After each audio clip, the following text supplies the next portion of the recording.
Welcome to my home.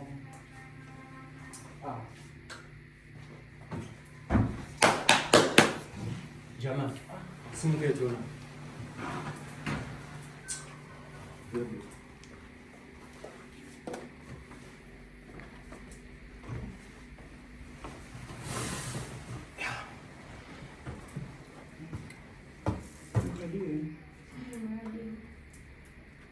Ndakakuti chini nawe kurara pambedha pangwa?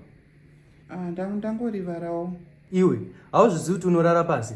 Wadi kurivarwa uchirara pasi paunorara mazuva ese? Sorry muzukuru, zvangoitika wazvo. Ina handizvide zvokudhiritsirwa mubhedha wangu newe handizvide. Ukunzwa? Baby, ava ndisekuru hanzvadzi yamai vangu.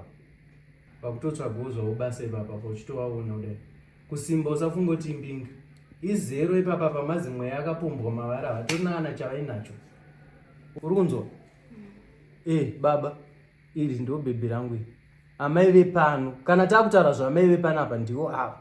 Muri kunzwa? Ndafanira nokufuziwa muzukuru. Saka kukicheni wangu waita sei? Ndabhodisa bhinzi. Uyu. Iwe unofunga kuti tichiri kumusha here kwaunoramba uchingokwatisa mazibhinzi ako? Uda kuti ndisimbe sezvawakaita izvi? Anyways, baby, sora ako ka. Kana tabva panapa chatoenda kurestaurant tonotsvaga something chekudya. Handibo. Saka kugarden wangu waita sei? Mvura yazonaya ndopandauya kuno. Asi ndapedza hangu kusakura. Saka ndiri kuona kuti mvura yanaya yamira. Saka chinonofekisa. Alright, muzukuru.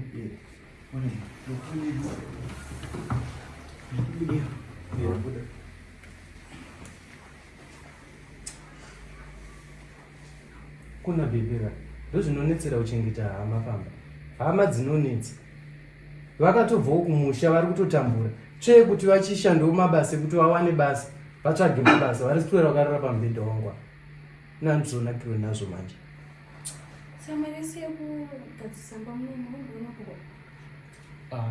Mari inotsvagwa zve. Ndiri munhu wemahaso zvokutodaro ndorova mahaso. Inoimba inoika itori diki than iwe yandiri kutovaka. Iwe manje kubva enda muzita rako direct. Hairo zisuburb ziflat randiri kutovaka. Uona?